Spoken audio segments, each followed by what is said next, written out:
Hello friends, welcome to the channel Quick Book Learner. I am Sakshi और जो हम पढ़ रहे हैं वो एमपीजी के पढ़ रहे हैं, एमपीपीसीएस प्रीलिम्स 2024 के लिए। जो हमारा टॉपिक है वो मध्य प्रदेश जनजातीय, और जो जिसमें हम मोस्टली पढ़ेंगे, जो प्रिफर्ड टॉपिक्स होंगे वो जनजातियों से संबंधित संस्थान, संग्रहालय और प्रकाशन होगा। तो सबसे पहले हम बात करते हैं मध्य प्रदेश में जनजातीय संस्थान के बारे में। तो सबसे पहले जिस संस्थान को हम पढ़ रहे हैं वो कौन सा संस्थान है? मध्य प्रदेश जनजातीय अनुसंधान एवं विकास संस्थान। मध्य प्रदेश जनजातीय अनुसंधान एवं विकास संस्थान।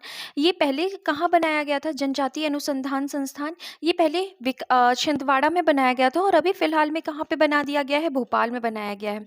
मध्य प्रदेश जनजातीय अनुसंधान एवं विकास संस्थान जो है, इसकी स्थापना कब की गई? तो इसकी स्थापना 20 अप्रैल 1954 को की गई है।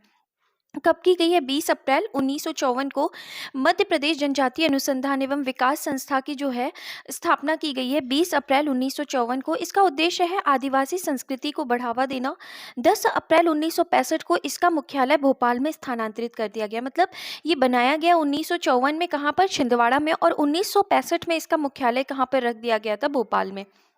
इसके बाद हम बात करते हैं दूसरी संस्था के बारे में, जिसका नाम है राष्ट्रीय जनजातीय स्वास्थ्य अनुसंधान संस्थान, जिसे नर्थ भी कहा जाता है।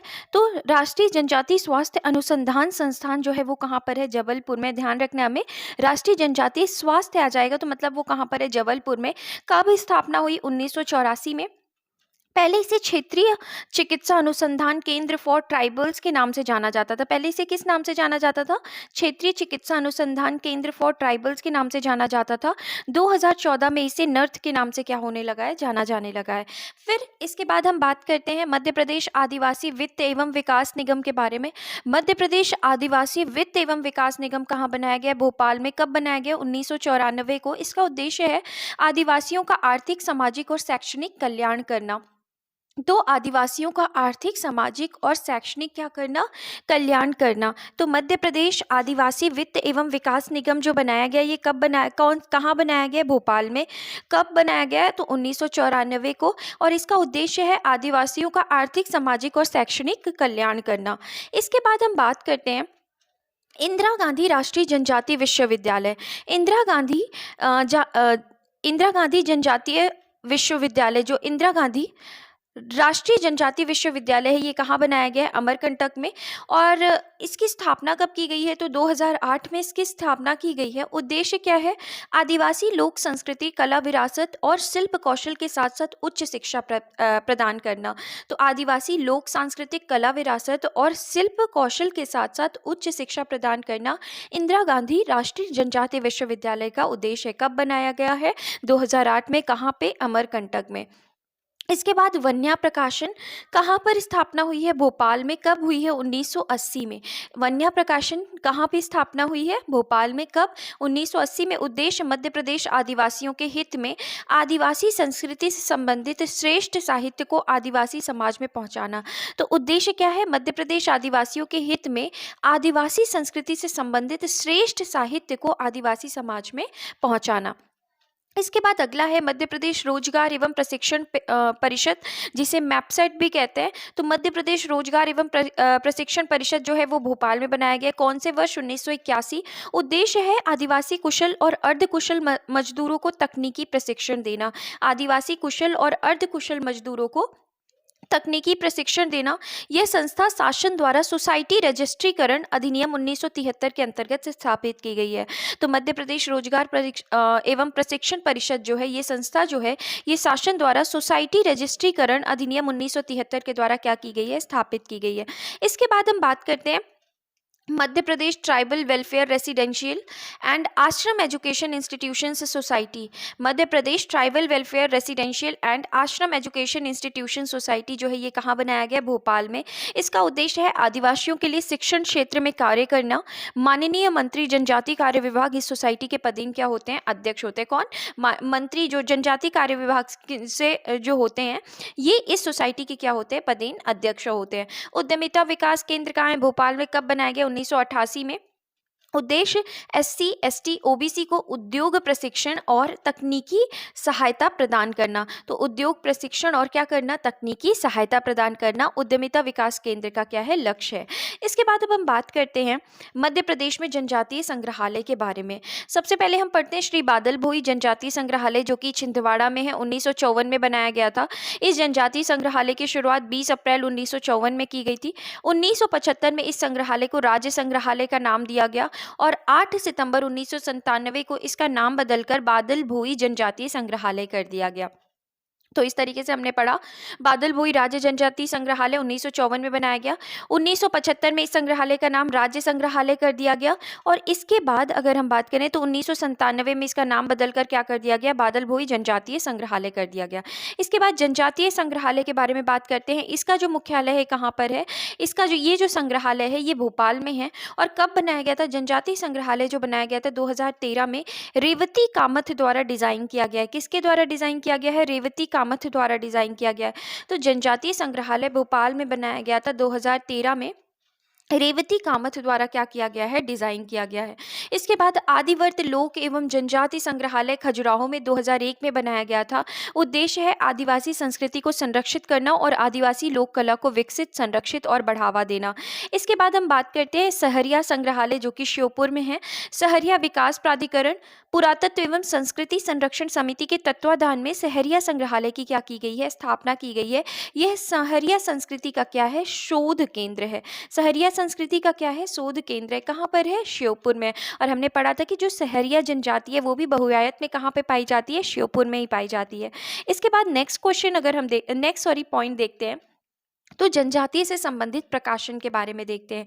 वेरियर एल्विन ने कौन कौन सी पुस्तकें लिखी हैं, तो वेरियर एल्विन ने the Muria and their Ghotul, the Gaur, the Agaria और द बैगा, ये जो पुस्तकें हैं, जो ये जनजातियों से संबंधित प्रकाशन हैं या पुस्तकें हैं, ये किसके द्वारा लिखी गई हैं, ये हमें इस पॉइंट में पढ़ना है। तो ये जो सभी जिनके बारे में हम पढ़ रहे हैं, the Muria and their Ghotul, the Gaur, Agaria और बैगा, ये 4 पुस्तकें जो हैं ये किसके द्वारा लिखी गई हैं, वेरियर एल्विन के द्वारा। द कमार किसके द्वारा लिखी गई है, श्यामचरण दुबे के द्वारा। कमार किसके द्वारा लिखी गई है, कमार जो है ये श्यामचरण दुबे के द्वारा लिखी गई है।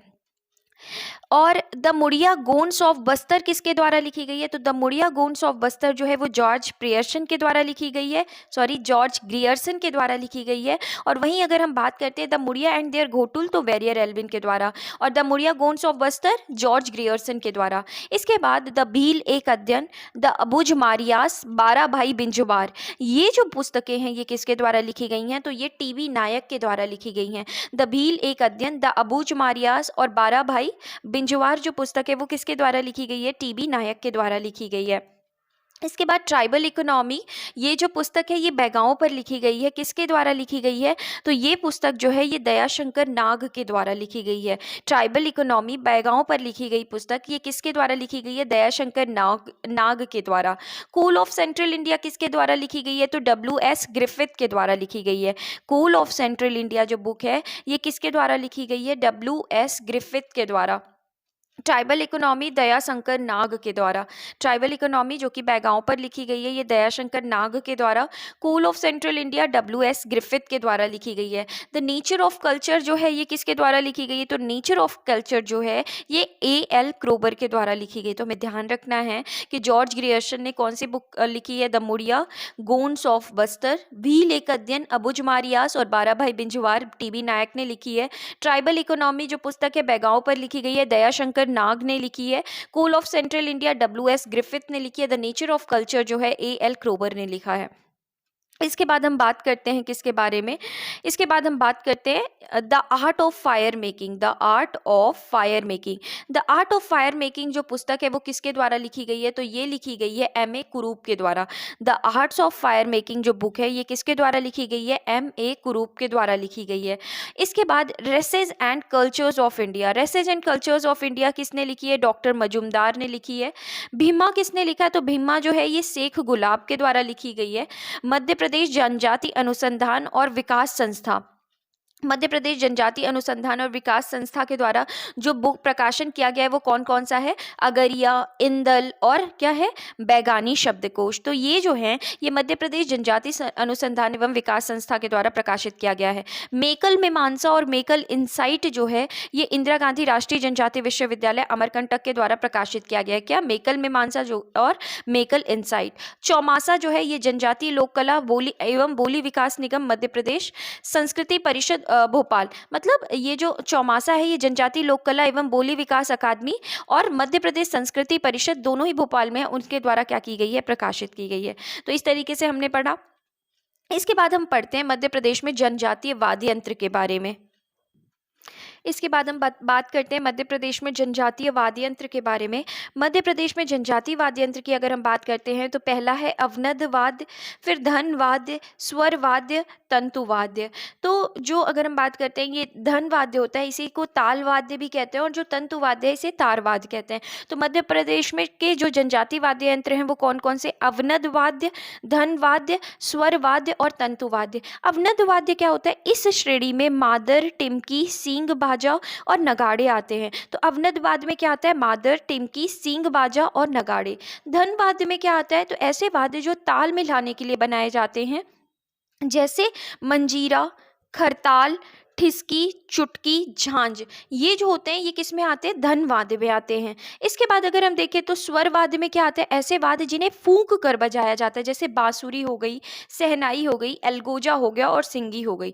पवई और भुगडू कोरकू जनजाति के बांसुरी जैसे सुशिर वाद्य हैं। तो ध्यान रखना है हमें कि पवई और भुगडू जो है वो कोरकू जनजाति के बांसुरी जैसे क्या है? सुशिर वाद्य हैं। तंतु वाद्य ऐसे वाद्य जो लकड़ी, बांस, धातु के तार के संयोजन से बने होते हैं, जैसे बाना। तो ऐसे वाद्य जो लकड़ी, बांस, धातु के तार के संयोजन से बने होते हैं, जैसे कि कौन सा? बाना।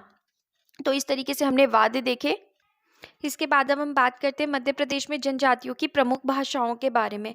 तो भाषा में हम पहली भाषा पढ़ते हैं बैगानी भाषा के बारे में। बैगानी भाषा कौन सी जनजाति से जुड़ी हुई है? बैगा जनजाति से।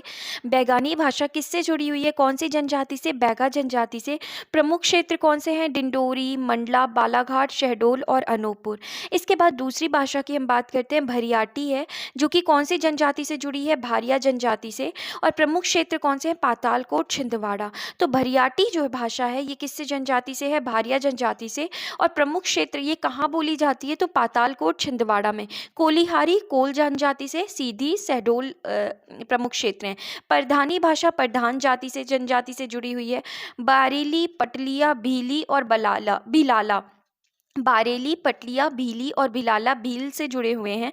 रतलाम, धार, झाबुआ, अलीराजपुर ये क्या है? प्रमुख क्षेत्र हैं। इसके बाद अगर हम बात करते हैं गोंडी, तो गोंडी जो भाषा होती है या मंडलाही पारसी भी कहते हैं, तो ये गोंड जनजाति से जुड़ी हुई है। छिंदवाड़ा, शिवनी, बालाघाट, मंडला, डिंडोरी, होशंगाबाद क्या है? प्रमुख क्षेत्र हैं। इसके बाद कोरकू, बैतुल, होशंगाबाद, छिंदवाड़ा, खंडवा, खरगोन ये प्रमुख क्षेत्र हैं। कोरकू जो है वो कौन सी जनजाति के द्वारा बोली जाती है? कोरकू, निहाली, मोवासी ये जो भाषाएं हैं ये कोरकू जनजाति के द्वारा बोली जाती हैं। इसके बाद हम यहाँ पे एक नोट दिया है कि गोंडी मध्य भारत की प्रमुख जनजाति क्या है? भाषा है। तो गोंडी जो है ये मध्य भारत की क्या है? मध्य भारत की प्रमुख जनजातीय क्या है? भाषा है। भीली आर्य भाषा परिवार से संबंधित भाषा है। गोंडी जो है वो द्रविड़ भाषा परिवार की भाषा, और भीली जो है वो कौन सी? आर्य भाषा परिवार से संबंधित भाषा है। कोरकू जो है वो ऑस्ट्रो एशियाई भाषा परिवार की मुंडा शाखा की भाषा है। तो कोरकू ऑस्ट्रो एशियाई भाषा परिवार की मुंडा शाखा की क्या है? भाषा है। इसके बाद हमारा नेक्स्ट पॉइंट है जो हम पढ़ रहे हैं वो मध्य प्रदेश की जनजातियों का भारत के स्वतंत्रता आंदोलन में योगदान।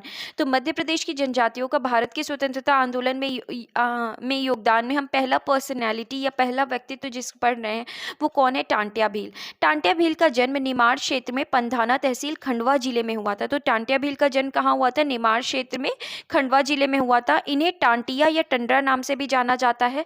1857 की क्रांति में टांट्या भील ने तात्या टोपे से गोरिल्ला युद्ध प्रशिक्षण प्राप्त किया था। इसके बाद हम बात करते हैं भीमा नायक के बारे में। तो भीमा नायक का जन्म बड़वानी रियासत के पंचमोहाली गांव में हुआ था।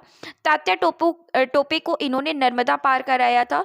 1857 की क्रांति में भीमा नायक का साथ रेवलिया नायक ने दिया था। किसने दिया था? रेवलिया नायक ने दिया था। तो हमने क्या पढ़ा भीमा नायक के बारे में? जन्म बड़वानी, तात्या टोपे ने इनको नर्मदा पार कराया और 1857 की क्रांति में भीमा नायक का साथ जो है वो किसने दिया था? रेवलिया नायक ने दिया था।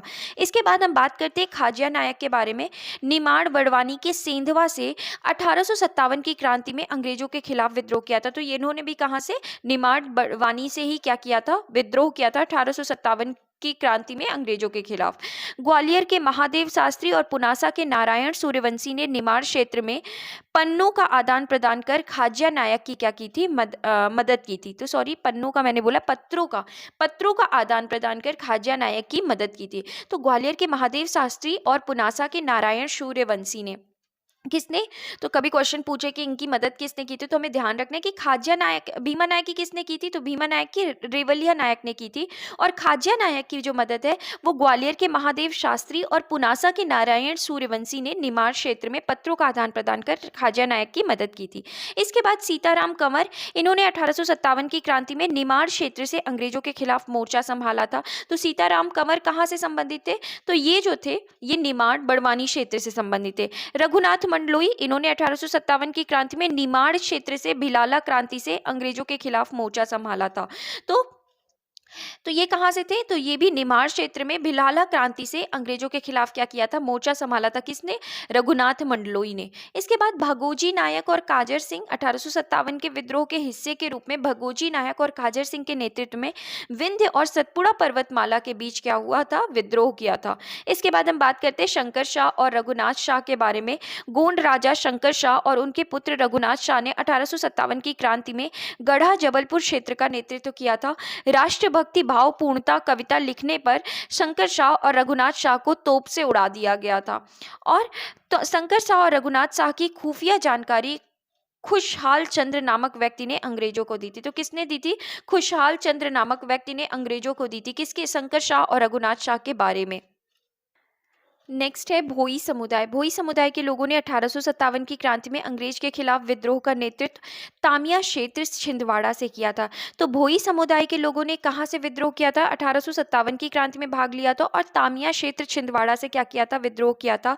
भोई समुदाय में बादल भोई, इमरत भोई, सहरा भोई, अमरू भोई, लोटिया भोई, टापरू भोई और झंका भोई ने अमर बलिदान दिया था। तो ध्यान रखना है हमें कि भोई समुदाय में कौन? मोस्टली अगर हम बात करें बादल भोई, इमरत भोई, सहरा भोई, अमरू भोई, झंका भोई, टापरू भोई और लोटिया भोई ने भोई समुदाय की तरफ से क्या किया था? बलिदान किया था। अब वीर सुरेंद्र साय संबलपुर राज्य के राजकुमार वीर सुरेंद्र साय ने 1857 की क्रांति में अंग्रेजों के खिलाफ क्रांति में भाग लिया। बाद में इन्हें बुरहानपुर के असीरगढ़ किले में क्या कर लिया था? कैद कर दिया गया था। नेक्स्ट है झलकारी देवी, महारानी लक्ष्मीबाई की अंगरक्षिका और उनके तोपची पूरन सिंह की क्या थी? पत्नी थी। इसके बाद हम बात करते हैं राजा डेलन शाह। गोंड शासक डेलन शाह ने नरसिंहपुर जिले से अंग्रेजों का क्या किया था? विद्रोह किया था। तो जो ये डेलन शाह थे इन्होंने कहाँ से विद्रोह किया था? तो जो डेलन शाह थे ये नरसिंहपुर जिले से अंग्रेजों का क्या किए थे? विद्रोह किए थे। इसके बाद मुड्डेबाई सिवनी के टुरिया सत्याग्रह में 9 अक्टूबर 1930 को शहीद क्रांतिकारी महिला थी। तो ये मुड्डेबाई कौन थी? सिवनी के टुरिया जंगल सत्याग्रह में 9 अक्टूबर 1930 को शहीद क्रांतिकारी महिला थी मुड्डेबाई। मंशू ओझा, भारत छोड़ो आंदोलन में बैतूल के मंशू ओझा ने भाग लिया था। तो मंशू ओझा कहाँ से संबंध रखते हैं? बैतूल जिले से।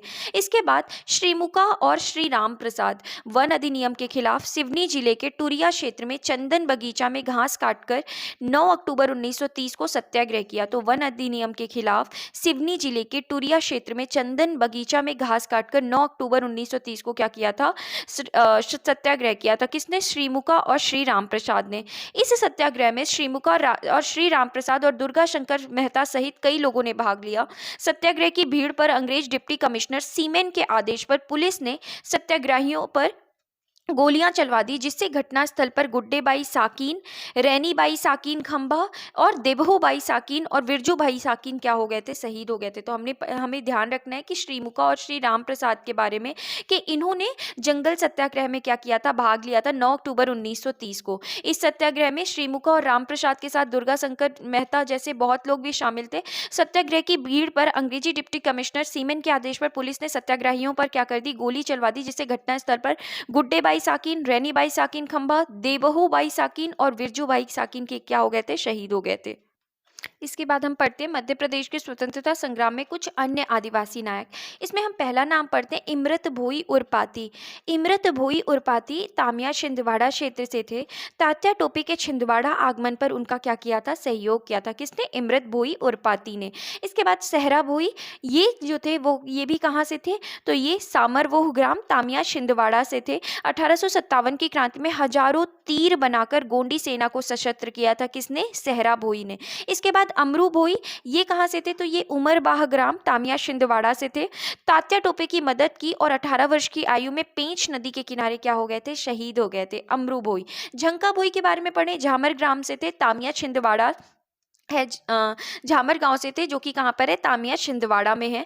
बाघ घाटी में अंग्रेजों का डटकर क्या किया था, सामना किया था। टापरू भोई, ये रेनीखेड़ा तामिया छिंदवाड़ा से 1857 की क्रांति में अंग्रेजों से भीषण युद्ध किया। लोटिया भोई, लोटिया ग्राम तामिया छिंदवाड़ा से। पातालकोट क्षेत्र में अंग्रेजों का क्या किया, विरोध किया। इमरत भोई, उमराठी ग्राम जुन्नार देव छिंदवाड़ा क्षेत्र से हैं थे इमरत भोई। और तीरंदाजी आदिवासी नायक इमरत भोई ने ब्रिटिश सेना के साथ युद्ध किया और क्या हो जाते हैं, शहीद हो जाते हैं। तो ये क्या थे, इमरत भोई जो थे तीरंदाज थे। तो तीरंदाज आदिवासी नायक इमरत भोई ने ब्रिटिश सेना के साथ युद्ध किया और क्या हो गए, शहीद हो गए। इमरत भोई कोंडावाला जो थे, ये मारीकोटा ग्राम तामिया छिंदवाड़ा से थे। 1857 की क्रांति में स्वतंत्रता सेनानियों को रसद पहुंचाने में या भोजन पहुंचाने में क्या करी थी, मदद करी थी। इसके बाद हम बात करते हैं कि आज़ादी के अमृत महोत्सव के दौरान चर्चित भारत के आदिवासी नायक। तो पहले हम बात करते हैं बिरसा मुंडा। बिरसा मुंडा जो थे, ये मुंडा विद्रोह के नेतृत्व करता थे और कहाँ से थे, झारखंड से। रायन्ना, कित्तूर की रानी चेन्नम्मा के विश्वस्त सेनापति थे। रायन्ना कौन थे, कित्तूर की रानी चेन्नम्मा के विश्वस्त सेनापति थे रायन्ना। सिद्धो संथाल विद्रोह या हूल आंदोलन के नेतृत्वकर्ता 1855 में जो हुआ था, सिद्धो संथाल जो युद्ध था, तो संथाल विद्रोह या हूल आंदोलन के नेतृत्व करता थे और ये 1855 में हुआ था झारखंड में। कान्हू संथाल विद्रोह के सह नेतृत्व करता और कहाँ से था इनका संबंध, झारखंड से। इसके बाद अगर हम बात करें तो बाबा तिलका मांझी संथाल विद्रोह के सह कार्यकर्ता थे। बाबा तिलका मांझी झारखंड से बिलोंग करते हैं।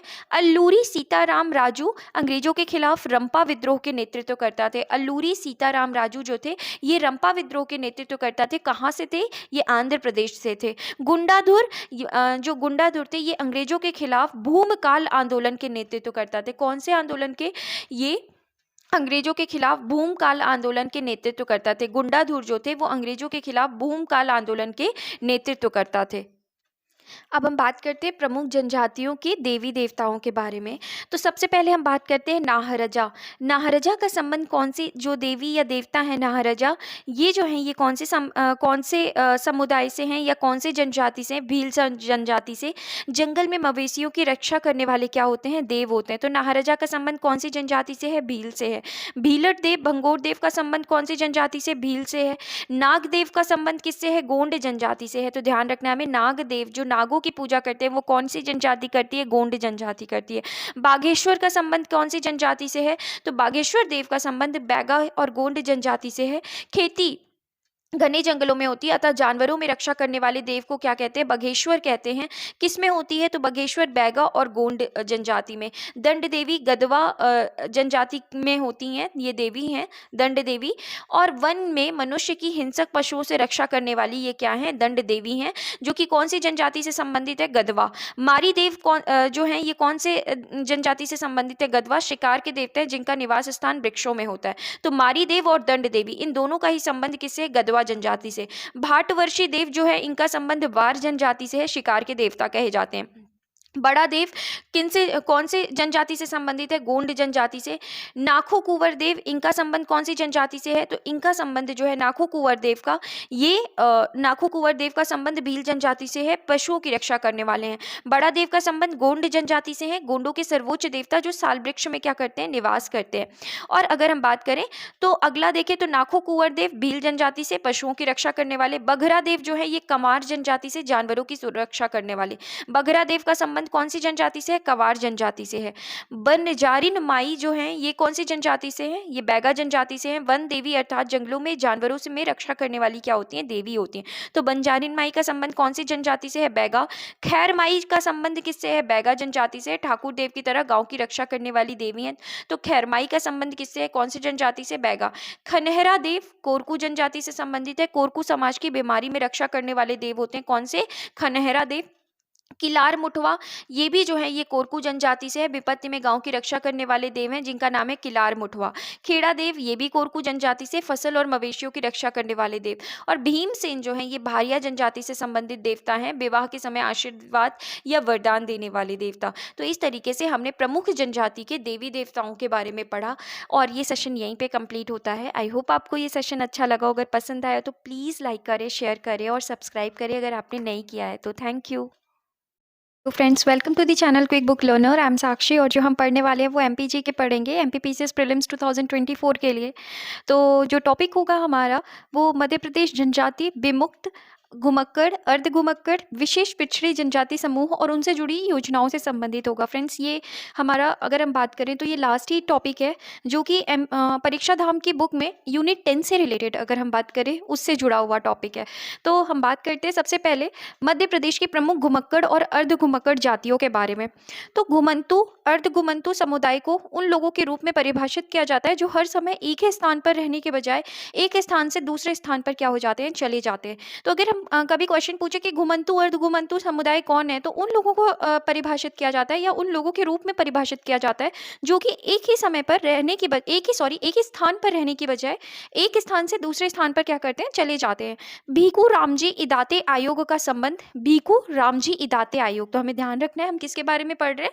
भीखू रामजी इदाते आयोग का संबंध घुमंतु अर्ध घुमंतु समुदाय के सुधारों से है। तो भीखू रामजी इदाते आयोग का संबंध किससे है? घुमंतु अर्ध घुमंतु समुदाय के सुधारों से है। मध्य प्रदेश में 30 घुमक्कड़ और अर्ध घुमक्कड़ क्या है? जनजातियां हैं। तो मध्य प्रदेश में कितनी? 30 घुमक्कड़ और अर्ध घुमक्कड़ जनजातियां हैं। भीखू रामजी इदाते आयोग का संबंध किससे? घुमंतु अर्ध घुमंतु समुदाय के सुधारों से है।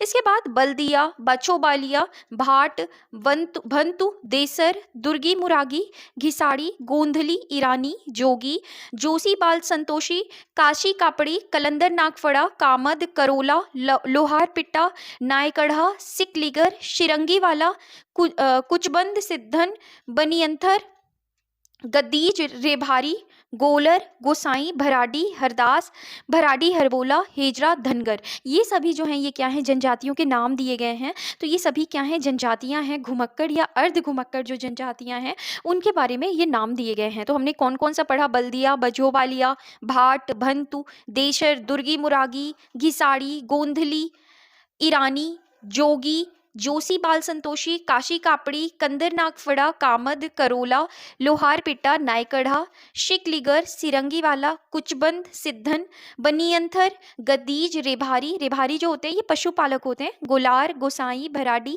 हरदास, भराडी, हरबोला, हेजरा, धनगर। तो ये क्या है? प्रमुख घुमक्कड़ और अर्ध घुमक्कड़ क्या हैं? जातियां हैं। इसके बाद अगर हम बात करते हैं तो मध्य प्रदेश की प्रमुख विमुक्त जातियों के बारे में देखते हैं। मध्य प्रदेश की प्रमुख विमुक्त जातियों में अगर हम बात करते हैं तो मध्य प्रदेश में 21 विमुक्त जनजातियां हैं।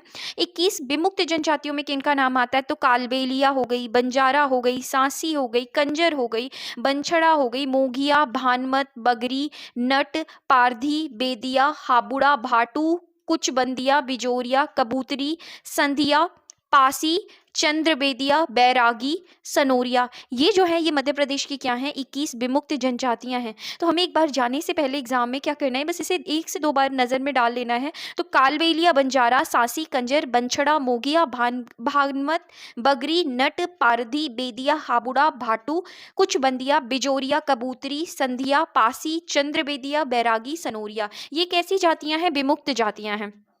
इसके बाद हम बात करते हैं विमुक्त घुमक्कड़ और अर्ध घुमक्कड़ कल्याण विभाग। भारत में हृदय प्रदेश में विमुक्त घुमक्कड़ और अर्ध घुमक्कड़ जनजातियों के विकास एवं कल्याण हेतु मध्य प्रदेश शासन की अधिसूचना दिनांक 22 जून 2011 कब 22 जून 2011 द्वारा पृथक विमुक्त घुमक्कड़ और अर्ध घुमक्कड़ जनजाति कल्याण विभाग का क्या किया गया है, गठन किया गया। तो हमें बस इतना ध्यान रखना है कि 22 जून 2011 को पृथक विमुक्त घुमक्कड़ और अर्ध घुमक्कड़ जनजाति कल्याण विभाग का क्या किया गया है, गठन किया गया है मध्य प्रदेश में। इसके बाद शासन आदेश दिनांक 12 सितंबर 2011 द्वारा संचालक विमुक्त घुमक्कड़ और अर्ध घुमक्कड़ जनजाति विकास विभाग को विभागाध्यक्ष घोषित किया गया है। तो कब 12 सितंबर 2011 को संचालक द्वारा शासन आदेश दिनांक 12 सितंबर 2011 द्वारा संचालक विमुक्त घुमक्कड़ और अर्ध घुमक्कड़ जनजाति विकास विभाग को विभाग अध्यक्ष घोषित किया गया है।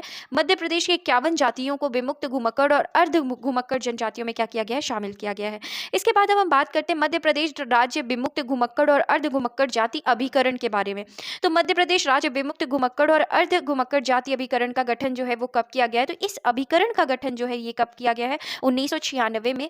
इसके विनियम वर्ष 1995 के नाम से पंजीबद्ध करवाए गए हैं। तो इसके विनियम वर्ष जो है 1995 के नाम से क्या किया गया है, पंजीबद्ध कराए गए हैं। अभिकरण में एक अध्यक्ष, 6 शासकीय एवं 5 अशासकीय क्या हैं, सदस्य हैं। तो अभिकरण में एक अध्यक्ष, 6 शासकीय एवं 5 जो हैं वो क्या हैं, अशासकीय सदस्य हैं। संचालक विमुक्त घुमक्कड़ और अर्ध घुमक्कड़ जनजाति विकास अभिकरण के क्या हैं, पदेन सदस्य सचिव हैं। तो संचालक विमुक्त घुमक्कड़ और अर्ध घुमक्कड़ जनजाति विकास अभिकरण के क्या होते हैं, पदेन सदस्य सचिव हैं। इसके बाद अब हम बात करते हैं पिछड़ी जनजाति समूह के बारे में। विशेष पिछड़ी जनजाति समूह के बारे में अगर हम बात करें तो प्रदेश में 3 विशेष पिछड़ी जनजाति तथा यथा भारिया, बैगा और सहरिया निवासरत हैं। तो 3 जो है ये विशेष पिछड़ी जनजाति है, भारिया, बैगा और सहरिया जनजाति। राज्य शासन द्वारा 11 विशेष पिछड़ी जनजाति विकास अभिकरणों का गठन किया गया, जिनका वितरण 15 जिलों में है। तो राज्य शासन के द्वारा 11 विशेष पिछड़ी जनजाति विकास अभिकरणों का क्या किया गया, गठन किया गया है, जिनका वितरण जो है वो कितने जिलों में है, 15 जिलों में है। इन प्राधिकरण से संपूर्ण राज्य में सामाजिक विकास संभव होगा। इन नवगठित राज्य स्तरीय प्राधिकरणों से इन्हीं जातियों का एक अध्यक्ष, 3 अशासकीय सदस्य क्या होते हैं, मनोनीत होते हैं। तो इन प्राधिकरण से संपूर्ण राज्य में सामाजिक विकास संभव होगा और इन नवगठित राज्य स्तरीय प्राधिकरणों से इन्हीं जातियों का एक अध्यक्ष, 3 अशासकीय सदस्य क्या होते हैं, मनोनीत होते हैं। अगर हम नोट पढ़ें तो मध्य प्रदेश राज्य स्तरीय कोल जनजाति विकास प्राधिकरण का गठन 6 जून 2011 को किया गया है। तो 6 मई 2011 को क्या किया गया है, मध्य प्रदेश राज्य स्तरीय कोल जनजाति विकास प्राधिकरण का क्या किया गया है, गठन किया गया है। तो कोल जनजाति विकास प्राधिकरण का गठन कब किया गया है, 6 मई 2011 को। इसके बाद हम अगर देखें तो विशेष पिछड़ी जनजाति का जो अधिकरण बनाया गया है वो कहाँ कहाँ बनाया गया है, तो सहरिया विकास अधिकरण को देखें तो ग्वालियर, दतिया, श्योपुर, मुरैना, भिंड, शिवपुरी, गुना और अशोकनगर। तो अगर हम देखें कुल कितने जिलों में, 1 2 3 4 5 6 7 8 जिलों में सहरिया विकास अभिकरण बनाया गया है। बैगा विकास अभिकरण मंडला, डिंडोरी, शहडोल, पुष्पराजगढ़ जो कि कहाँ पे, अनूपपुर में, उमरिया, बैहर जो कि बालाघाट में है। तो ये अगर हम बात कर रहे हैं तो 6 जिलों में क्या बनाया गया, बैगा विकास अभिकरण। और भारिया विकास अभिकरण जो है ये कहाँ बनाया गया, तामिया, छिंदवाड़ा में बनाया गया है। तो कुल जो ये वितरण है अगर हम देखें तो ये अभिकरणों का 3 विशेष पिछड़ी जनजाति अभिकरणों का जो ये वितरण है कुल कितने जिलों में किया गया है, 15 जिलों में है। इसके बाद हम बात करते हैं मध्य प्रदेश की प्रमुख जनजातीय घुमंती जातियों के लिए कल्याणकारी योजनाओं के बारे में। किसके बारे में बात करते हैं, कल्याणकारी योजनाओं के बारे में। तो सबसे पहले हम बात करते हैं सिविल सेवा प्रोत्साहन योजना। विमुक्त घुमक्कड़ और अर्ध घुमक्कड़ जनजाति के योग्यता प्राप्त शिक्षित अभ्यर्थियों को मध्य प्रदेश लोक सेवा आयोग एवं संघ लोक सेवा आयोग की सिविल सेवा परीक्षा में विभिन्न स्तरों में सफलता प्राप्त करने पर निम्नानुसार प्रोत्साहन राशि दी जाती है। तो अगर विमुक्त घुमक्कड़ या अर्ध घुमक्कड़ जनजाति से कोई भी मध्य प्रदेश लोक सेवा आयोग या संघ लोक सेवा आयोग की सिविल परीक्षा को क्या करता है, सफलता प्राप्त करता है, तो उन्हें कुछ प्रोत्साहन राशि दी जाती है। जैसे अगर प्रारंभिक परीक्षा उत्तीर्ण करने पर मध्य प्रदेश लोक सेवा आयोग द्वारा 20,000 रुपए दिया जाता है, 20,000 प्रोत्साहन राशि। और यूपीएससी की एग्जाम परीक्षा में सफलता प्राप्त करने पर 40,000। ये बात हम कर रहे हैं प्रारंभिक परीक्षा उत्तीर्ण होने पर। मुख्य परीक्षा उत्तीर्ण होने पर मध्य प्रदेश लोक सेवा आयोग में 30,000। और अगर हम बात करें संघ लोक सेवा आयोग से अगर परीक्षा उत्तीर्ण की है तो 60,000 रुपए। और अगर साक्षात्कार में उत्तीर्ण होने पर मध्य प्रदेश लोक सेवा आयोग में अगर उत्तीर्ण हुआ है तो 25,000। और अगर यूपीएससी की परीक्षा में उत्तीर्ण हुए हैं तो 50,000 रुपए। तो ये जो है ये क्या है, प्रोत्साहन राशि दी जाती है अगर इन परीक्षाओं में जो विमुक्त घुमक्कड़ या अर्ध घुमक्कड़ जनजाति से कोई भी अगर युवक या युवती परीक्षा को क्या करते हैं, परीक्षा में सफल होते हैं। इसके बाद हम बात करते हैं मुख्यमंत्री आवास भाड़ा योजना। दूरस्थ दूरस्थ स्थान के विमुक्त घुमक्कड़ और अर्ध घुमक्कड़ जनजाति के विद्यार्थी जो पोस्ट मैट्रिक स्तर की पढ़ाई हेतु दूसरे शहर में आवास लेकर रहते हैं, उन्हें आवास भाड़ा भत्ता प्रदाय करने हेतु यह योजना क्या की गई है, संचालित की गई है। इसके बाद विमुक्त जाति छात्रावास योजना विमुक्त घुमक्कड़ एवं अर्ध घुमक्कड़ जनजाति के दूरस्थ स्थान से अध्ययन हेतु आने वाले विद्यार्थी को आवासीय सुविधा उपलब्ध कराने के लिए 141 विमुक्त जाति छात्रावास आश्रम सामुदायिक कल्याण केंद्रों का क्या किया गया है, संचालन किया जा रहा है। योजना अंतर्गत बालकों हेतु 1090 एवं बालिकाओं हेतु 1130 शिष्यवृत्ति प्रति माह 10 माह हेतु से क्या की जा रही है, प्रदान की जा रही है। तो क्या किया जा रहा है, विमुक्त जाति छात्रावास योजना के तहत इनको क्या किया जा रहा है, रहने के लिए क्या की जा रही है, राशि प्रदान की जा रही है। तो योजना के अंतर्गत बालक के लिए कितना 1090 और बालिका के लिए कितना 1130 रुपए शिष्यवृत्ति प्रतिमाह क्या की जाएगी, प्रदान की जाएगी। इसके बाद हम बात करते हैं मुख्यमंत्री स्वरोजगार योजना। तो विमुक्त घुमक्कड़ और अर्ध घुमक्कड़ जनजाति वर्ग के व्यक्तियों के आर्थिक विकास को दृष्टिगत रखते हुए स्वयं का रोजगार स्थापित करने के लिए मार्जिन मनी सहायता परियोजना लागत की 30% अधिकतम राशि रुपए 3 लाख तथा 5% ब्याज अनुदान, महिला को 6%, अधिकतम 7 वर्षों तक राशि रुपए 25,000 प्रति वर्ष की सीमा में क्या किया जाना है, प्रदाय किया जाता है। तो मुख्यमंत्री स्वरोजगार योजना में क्या है कि जो भी विमुक्त घुमक्कड़ या अर्ध घुमक्कड़ जनजाति वर्ग के व्यक्ति हैं, उनको क्या दिया जाएगा, स्वरोजगार स्थापित करने के लिए मार्जिन मनी सहायता जो अधिकतम कितनी होगी, 3 लाख रुपए होगी और 5% ब्याज अनुदान, महिलाओं को 6%, अधिकतम 7 वर्षों तक राशि रुपए 25,000 प्रति वर्ष की सीमा में क्या किया जाएगा, प्रदाय किया जाता है। इसके बाद हम बात करते हैं मुख्यमंत्री आर्थिक कल्याण योजना अंतर्गत समाज के सबसे गरीब वर्ग को कम लागत के उपकरण कार्यशील पूंजी उपलब्ध कराने हेतु मार्जिन मनी सहायता परियोजना लागत का 50% अधिकतम रुपए 15,000 रुपए उपलब्ध कराई जाती है। तो मुख्यमंत्री आर्थिक कल्याण योजना के तहत क्या है, गरीब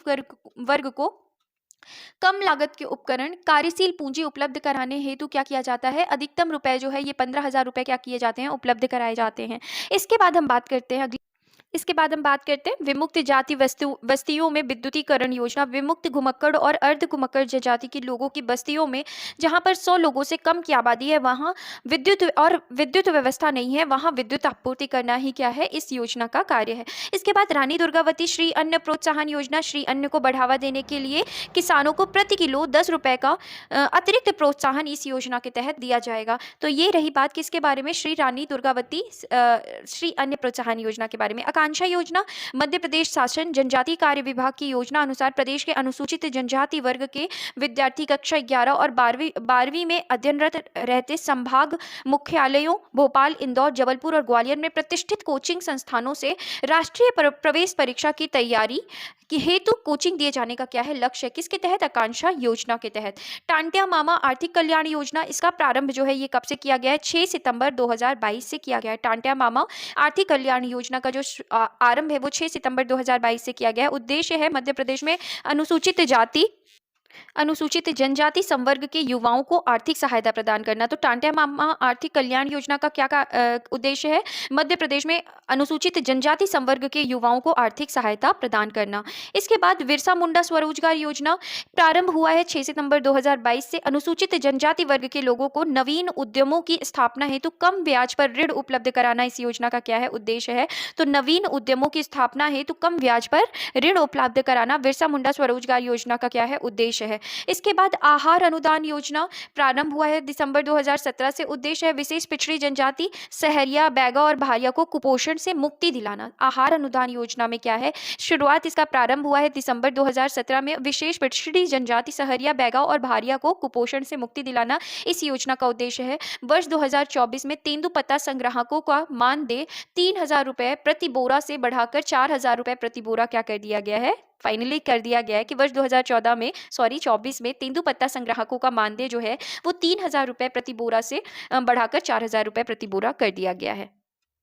तो इस तरीके से फ्रेंड्स हमने ये टॉपिक कंप्लीट किया। आई होप आपको ये सेशन पसंद आया हो, अच्छा लगा हो। अगर पसंद आया हो तो प्लीज़ लाइक करें, शेयर करें और सब्सक्राइब करें चैनल को अगर नहीं किया है तो। Thank you.